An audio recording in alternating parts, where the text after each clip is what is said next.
I could not stop staring at him even though I knew he was trouble. Part 1, First Impressions. I still remember the first time Liam walked into the hotel. The bell chimed as he pushed the door open, and for a moment, everything else disappeared. It was silly, I knew. I was just a receptionist, and he was just a guest. But there was something about him. His smile, the casual way he greeted the staff, and the ease with which he carried himself. He looked like he belonged everywhere and nowhere at the same time. And yes, everyone around him seemed to think he was irresistible. I was Ethan, the guy behind the front desk, trying to keep a professional smile.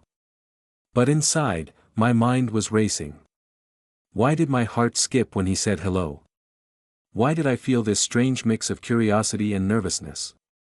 I shook my head, trying to focus.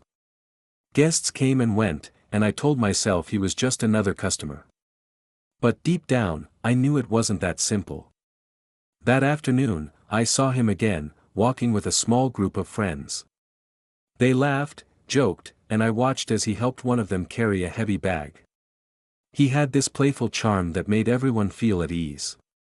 I caught him glancing in my direction, just for a second, and my stomach flipped. I quickly turned back to the computer screen and pretended to check the bookings. The next few days were a blur.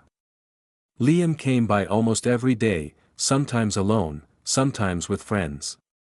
He was always polite, always smiling, always somehow leaving a little trace of himself in my mind long after he left. And then it happened. He came up to the desk, leaning just enough to catch my attention. "Hey, Ethan," he said, his voice casual but somehow personal, like he was speaking directly to me, not just the receptionist. "Could you recommend a place to eat nearby? I want something not too touristy." I blinked. I had been recommending restaurants to guests all day, but something about the way he asked made me stumble over words. Yeah, there's a place down the street. The noodles are really good. Not too spicy, unless you like it," I said, my voice slightly higher than usual. He laughed, a warm, genuine laugh. "I'll take your word for it. You sound like you know your food." I forced a smile, trying not to melt on the spot. But inside, my thoughts were messy. Okay, he's cute, he's charming, but he probably leads everyone around like this. He seems trouble. Don't get attached. That evening, I caught myself replaying the conversation. Every detail mattered. The way he tilted his head when he smiled, the way his eyes lit up. I had to remind myself to focus on work. After all, I was a professional. Guests came first, feelings came later, or so I told myself. A week later, Liam returned, this time alone. He leaned on the counter, looking at me with that same mischievous grin. "Hey, Ethan. Have you tried the coffee in the lobby yet? I hear it's good." I chuckled, trying to play it cool. "Yeah, it's okay. I drink it when I have to. Not my favorite." He raised an eyebrow. "Not your favorite, huh? Maybe I can change your mind." And just like that, my heart did another flip. Why do I let him do this to me? I began noticing small things. How he greeted the staff by name. How he seemed to remember details about guests from previous visits. He was charming, yes, but there was honesty there too. That made him even more dangerous. I wanted to know more, but I also wanted to keep my distance. I told myself repeatedly, do not get involved. He's just a guest. He's just passing through. Then came the day he leaned over the counter, close enough that I could feel the warmth from his presence. "Ethan, do you have a favorite spot in the city? Somewhere quiet, nice for taking pictures maybe?" I hesitated. There's a small park near the river, it's calm, not many people. Photographers sometimes go there." He smiled. "Perfect. Maybe I'll check it out tomorrow. Would you like to join me?" My pulse quickened. I wanted to say yes, but I couldn't. I was caught between curiosity and caution. I have work, I muttered, my voice unsure. He shrugged, playful, but not pushy. Okay, maybe another time. No pressure. After he left, I sank into my chair, letting out a sigh I didn't realize I was holding. He's just a guest. He doesn't belong in my world. Why do I care so much? Over the next few days, our interactions became a dance. He teased, I tried to stay professional. I laughed at his jokes, sometimes too openly, and he noticed. I could see it in the way he smiled, like he had found the weak spot in my armor. Then came a moment of doubt. I saw him outside the hotel, talking to someone else. Not in a way that was flirty or inappropriate, just friendly, but my mind went wild. Does he do this with everyone? Is he really, just playful? I avoided him for a day, trying to hide my flustered feelings. Liam noticed, of course, and made a point of stopping by the desk, his expression a mixture of concern and amusement. But I kept my distance, pretending to be busy, pretending nothing had changed. It was exhausting, this push and pull. I wanted to know the truth about him, but I also wanted to protect myself. The tension built, subtle but persistent, like an undercurrent beneath the normal rhythm of the hotel. And I realized something, I was curious in a way I hadn't allowed myself in a long time. By the end of the week, Liam left another message at the desk, a simple note, handwritten, saying, I like our little talks. See you tomorrow. I held the paper in my hand, a small smile forming. Tomorrow. The word carried weight I wasn't ready to admit. But I knew, deep down, that tomorrow would be different. Something had shifted, and neither of us could ignore it. And just like that, my world at the front desk suddenly felt a lot more interesting. Part 2: Cold Distance. I did not expect to feel jealous of a stranger I barely knew. The day started like any other at the hotel. I was behind the front desk, typing reservation details, smiling at guests, keeping everything professional. Yet my mind kept drifting to Liam. He had been on my mind constantly since our first few playful encounters. I could not shake it. But today was different. Today I felt something new, something I did not want to admit. Jealousy. I saw him from across the lobby, laughing with someone I did not know. He smiled, leaned close, gesturing at something funny. My chest tightened. I felt that old flutter I had felt the first time he leaned over the counter, only this time, it was mixed with frustration. Why was I letting myself care so much? He was a guest. A guest who seemed friendly to everyone. And yet, here I was, wishing he was only talking to me. I avoided him the rest of the morning. I pretended to be busy with computer work, organizing paperwork, anything to keep my thoughts away. But my heart betrayed me. Every time I glanced up, he was in the lobby, laughing, moving, smiling. Every movement of his made me feel both drawn to him and annoyed at myself for caring. Lunch came, and I ate quickly at the small staff room. I tried to focus on my sandwich, but even the flavor was dull. All I could think about was the way he looked just moments ago, so carefree, so natural.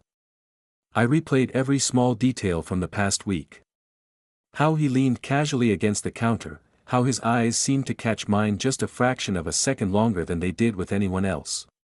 It was maddening and delightful at the same time. I had to admit it. I was jealous, but I did not want him to know. I wanted to appear calm, professional, unbothered. So I kept my distance. The afternoon was slow, and the lobby felt emptier than usual. I told myself I was lucky for this quiet time, but really, I was counting the minutes until he might walk through the doors again.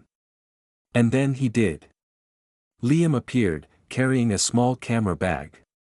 He stopped just short of the counter and smiled, friendly as ever. But I felt a cold edge in my chest. I returned a polite nod and said, "Hello, Liam." My voice was even, controlled, but my hands fidgeted with the pen on the desk. He leaned slightly closer, still smiling. "Hey, Ethan. Busy day? I forced a smile. Yes. Very busy. He raised an eyebrow, a playful glint in his eyes. He could tell something was off. You seem different today. I froze for a second, trying to think of something neutral. I am just focused on work. Liam chuckled softly, but there was no teasing in it this time. He seemed to sense my distance and took a small step back. Okay. I get it. You have work to do. I watched him walk away from the counter, my chest heavy. Part of me wanted to call him back, to ask why he made me feel so off balance. But I did not. I could not risk looking weak or emotional. I reminded myself, he is just a guest. Just a guest. The rest of the afternoon passed slowly. Every time a door opened, I glanced up, half expecting him. Every time it was another guest, my stomach sank a little. My mind kept playing the same scenes, the way he had smiled earlier, the sound of his laugh, the way he had looked at me. I found myself thinking about why I felt jealous. I realized it was because I had started to care. A lot. And I was afraid to admit it, even to myself. I had built a little wall around my feelings, telling myself he was charming but unattainable. But the wall was cracking. Later, during a slow hour, I saw him again, standing near the window with a colleague I did not recognize. They were laughing, talking close together. My stomach turned. Why does this bother me so much? I thought. I knew I had no right to feel jealous. He had not done anything wrong. He was being himself, friendly, kind. But still, I could not stop the gnawing feeling inside me. I tried to shake it off by focusing on my work. I greeted guests, answered the phone, typed confirmations. But every task felt heavier. Every smile I gave felt forced. Finally, the front desk phone rang, and I jumped to answer it. Hello, this is Ethan at the Grand City Hotel. How can I help you? I took a deep breath and tried to calm my racing heart. It was just a guest making a room inquiry. Just a guest. But my mind kept drifting. I kept thinking about Liam. About his smile, his laugh, the casual way he seemed to own the room. About how he made me feel nervous and excited at the same time. By the end of the day, I had to admit it. I could not stop thinking about him. I wanted to talk to him, to tease him back, to see his smile again. But I was stubborn, holding on to my pride and my wall of professionalism. I wanted him to work for my attention. I wanted him to notice the little shift in my behavior. And I knew one thing for sure, tomorrow, when he returned, things would be different. I would be watching, carefully, waiting for a sign. And maybe, just maybe, I would let myself smile a little more than I should. Because even though I told myself he was just a guest, my heart was already telling me otherwise. Part 3: Clearing Misunderstandings. I could not ignore him any longer, not after all the doubts and distance between us. The morning sun spilled into the hotel lobby, painting golden stripes across the polished floor. I was behind the front desk, pretending to focus on the computer, but my mind was elsewhere. Liam. He had been on my mind constantly, especially after the last few days of cold distance. I had tried to act calm, professional, indifferent even. But inside, I was anything but. I heard the door chime and froze. He was here. Liam. Carrying that same camera bag, walking with a casual confidence that made it impossible not to notice him. I took a deep breath and straightened my posture. I would act normal. Professional. Unshakable. But then he stopped in front of the counter, looked at me directly, and smiled. And just like that, everything I had tried to build fell apart. My chest tightened, my stomach fluttered, and my pulse raced. I wanted to look away, to hide, but I could not. He leaned slightly forward. Ethan, we need to talk. I blinked. My mind scrambled. Talk. About what? I asked, trying to keep my voice steady. He shrugged, still smiling, but there was a seriousness in his eyes I had not seen before. About us. Or, well, about the confusion between us. You have been distant. I can feel it. I swallowed hard.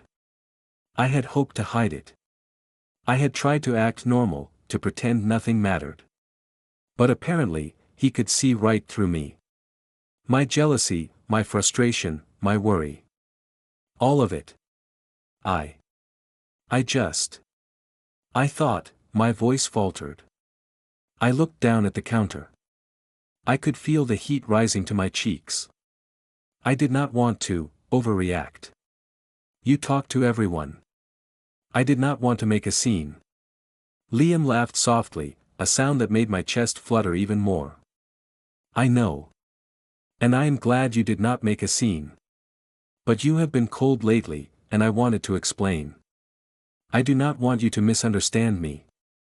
I looked up, curiosity mixed with anxiety. Explain. About what? He leaned on the counter, resting his hands lightly on the surface. About me. About what I do. I am a photographer. I lead clients to different locations to take pictures. That is all. I am not like you might think. I am not involved with anyone else in the way you are imagining. I felt a rush of relief mixed with embarrassment. How could I have let my imagination run wild? I had been jealous of him for days, for nothing. And now, hearing him say it so plainly, I felt my walls start to crumble. Wait, I said, trying to catch my breath. So, you are just working. And all those times you seemed friendly, it was just you being professional. He nodded, smiling gently. Exactly. Friendly, yes. Charming, maybe. But only in a way that makes people feel comfortable. Nothing more. I promise. I felt a smile creeping onto my face, involuntarily. I guess I overreacted. He laughed softly, leaning back a little, giving me space. It is okay. I understand. And honestly, I kind of expected it. You are cautious. Careful. But I hope now you can see me clearly. I nodded, feeling lighter than I had in days. The tension that had built between us, the cold distance, the unspoken doubts, they all seemed to melt away. I felt a surge of courage. I think I am ready to, maybe talk normally again. His eyes lit up, and he leaned forward slightly. I would like that. Very much. For the rest of the day, we exchanged small smiles, light jokes, and playful comments. I could feel the shift in our interactions. The icy barrier I had built was gone. I felt a warmth in my chest that made it hard to focus on work, but I did not mind. This was different. This was real. At one point, he came by with his camera bag and asked, "Want to see some of the photos I took yesterday?" I nodded eagerly. He opened the small screen on his camera and showed me pictures of the city, the parks, the streets. Each photo was simple but full of life. I could see his perspective, his way of seeing beauty in ordinary moments. I found myself leaning closer, pointing at details, laughing at little things I noticed. "This is amazing," I said. "You have such a good eye." He smiled, a little shy this time. "Thanks. I think it is easier when someone inspires you," he said, glancing at me. My heart skipped a beat. I laughed softly, trying not to make it obvious. "Inspires me?"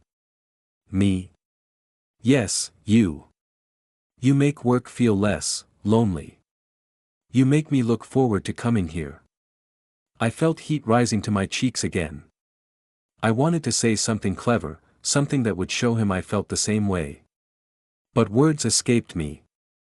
So I just smiled, letting him see that it was mutual.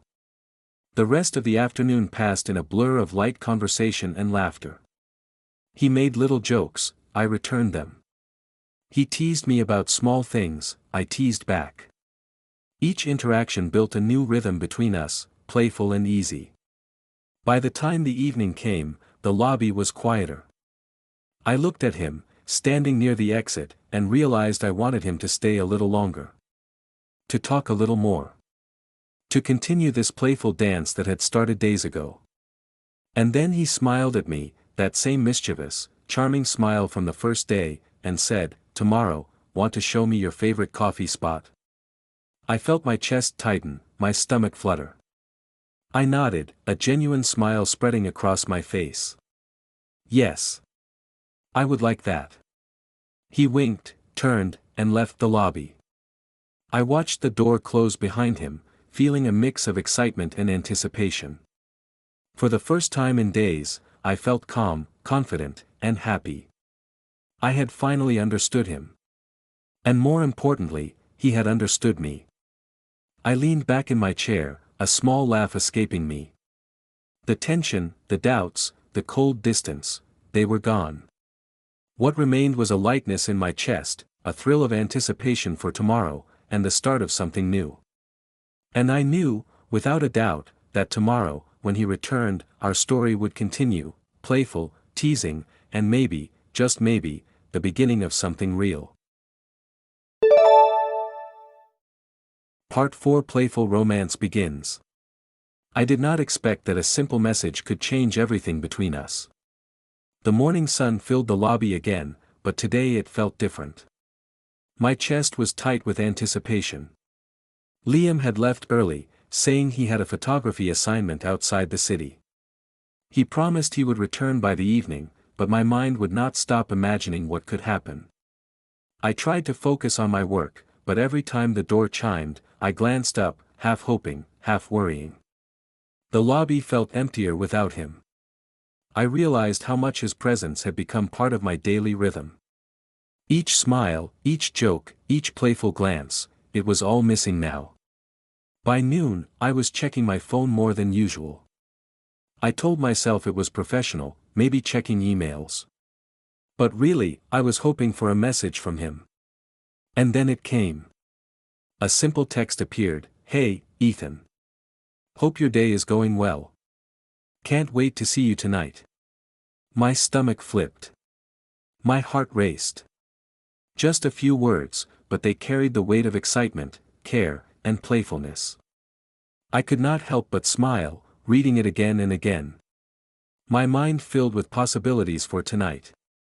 What if we met somewhere quiet? What if we laughed, teased, finally letting the tension of the past days dissolve completely? Work passed slowly.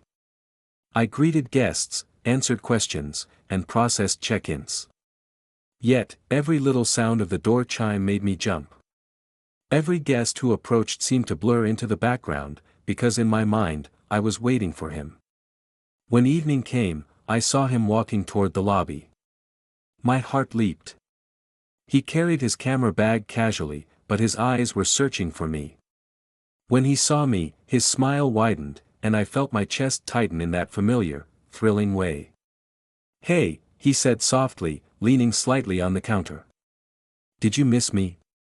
I laughed lightly, trying not to seem too eager, though my face betrayed me. "Maybe a little," I admitted. He chuckled, a warm sound that made my heart skip. "Just a little. That is not enough." "I missed you a lot," he said, teasing but sincere. We spent the next hour talking about his photography assignment, the streets he explored, the people he met. I listened, genuinely interested, and he noticed. His eyes lit up when he saw me react, when I laughed at his jokes or commented on his pictures. There was no misunderstanding today, no jealousy, no cold distance. Only playfulness and warmth. Later, he asked, "Want to see something fun?" I raised an eyebrow, curious. He pulled out his camera and showed me a few candid shots he had taken earlier. They were of the hotel lobby, the staff, even me, captured naturally without me noticing. I laughed, embarrassed but happy. "You took pictures of me?" I said, hiding my cheeks with my hands. He shrugged, smiling. I could not resist. You have this way of making everything around you brighter. I wanted to capture it. I felt my heart swell. The tension of the past days, the cold distance, the doubts, they were all gone now. What remained was a simple, easy connection, playful and real. As the evening went on, we continued talking, joking, and laughing. There were moments of silence too, comfortable ones where we just looked at each other. I realized I no longer felt nervous or wary. I trusted him. I understood him. And he understood me. At one point, he said softly, "Ethan, I know I can seem playful, maybe even unpredictable. But I want you to know that I care. A lot. More than I probably show sometimes." I felt my chest tighten, warmth spreading through me. "I care too," I said honestly. "More than I let on." He smiled, leaning slightly closer, playful yet tender. "Good. That makes me happy." We spent the rest of the evening planning a small adventure for the next day. A quiet park, coffee at a little cafe, and maybe taking a few pictures together. It felt natural, effortless, like we were already a team. When it was time for him to leave, he paused at the door, looking back at me. "Tomorrow, Ethan. Don't forget," he said with a wink. I smiled widely, feeling lighter than I had in weeks. "I won't forget," I replied. As he walked out, I realized how much he had changed my days. He had brought laughter, warmth, and excitement into a routine that used to feel ordinary. And I knew this was only the beginning. The next morning, I felt a spring in my step. I greeted guests with a brighter smile, and every time the door chime rang, I secretly hoped it would be him. And when he finally returned, our little playful adventure began. From teasing glances to light jokes, to quiet moments watching the city, we spent the day enjoying each other's company. I felt my heart open, letting myself care fully, without fear, without doubts. Liam had shown me that trust and understanding could turn playful moments into something deeper, something meaningful. By evening, as we returned to the hotel, I realized we had crossed a threshold. From playful teasing and cautious glances, we had found something real. Our laughter echoed in the lobby, drawing smiles from staff and guests alike. We were together, genuinely happy, playful, and connected. He looked at me, smiling warmly. "You make this place feel more like home than I ever imagined," he said softly. I laughed, feeling a warmth that reached my chest. "And you make it fun," I replied. We stood there for a moment, looking at each other, knowing that this was just the start. A connection built on playfulness, honesty, and care. No misunderstandings, no jealousy, just simple, genuine affection. And for the first time, I felt certain that this was where we were meant to be. Together, in the little lobby of the Grand City Hotel, our story unfolding, playful and full of life, ready for whatever tomorrow might bring.